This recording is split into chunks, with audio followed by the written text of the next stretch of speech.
ঈদুল আজহায় আইন শৃঙ্খলা পরিস্থিতি নিয়ে ঝুঁকি নেই বলে জানিয়েছেন র্যাব মহাপরিচালক আহসান হাবিব। দুপুরে জাতীয় ঈদগাহ মাঠে নিরাপত্তা ব্যবস্থা পরিদর্শন শেষে তিনি কথা জানান। চট্টগ্রামের জঙ্গল সলিমপুরে র্যাবের অস্থায়ী ক্যাম্পে ইয়াসিন বাহিনীর হামলার ঘটনায় সংস্থার অসাবধানতা স্বীকার করে তিনি বলেন, সন্ত্রাসীদের ফিরে আসার পথ বন্ধ করা হয়েছে। এম আর আসাদের রিপোর্ট।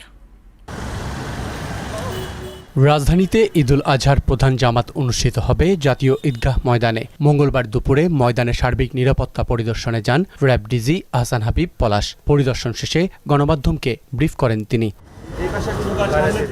জানান, ঈদুল আজহাকে কেন্দ্র করে কোনো নিরাপত্তা হুমকি নেই, তবে যে কোনো পরিস্থিতি মোকাবেলায় প্রস্তুত থাকবে র্যাব। আমরা চাই এই স্বাভাবিকতাটুকু থাকুক।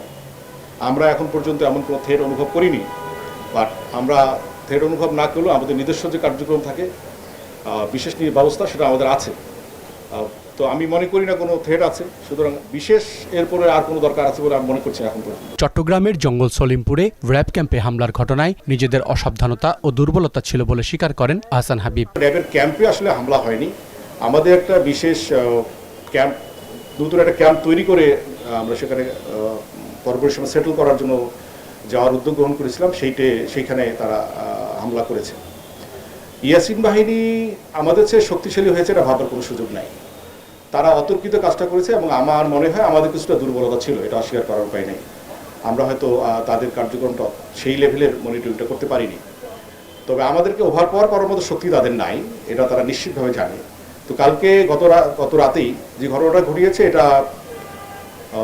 এটা আমাদের কিছু অসাবধানতাবশত ঘটেছে কথাটি। তবে এ ঘটনার পুনরাবৃত্তির সুযোগ সন্ত্রাসীরা আর পাবে না বলেও অঙ্গীকার করেন র্যাব ডিজি। আমরা তাদেরকে তাড়িয়ে দিয়েছি, তারা তাড়ানো অবস্থাতেই থাকবে, তারা ঢুকবার কোনো সুযোগ সেখানে পাবে না। এম আর আসাদ, মোহনা সংবাদ, ঢাকা।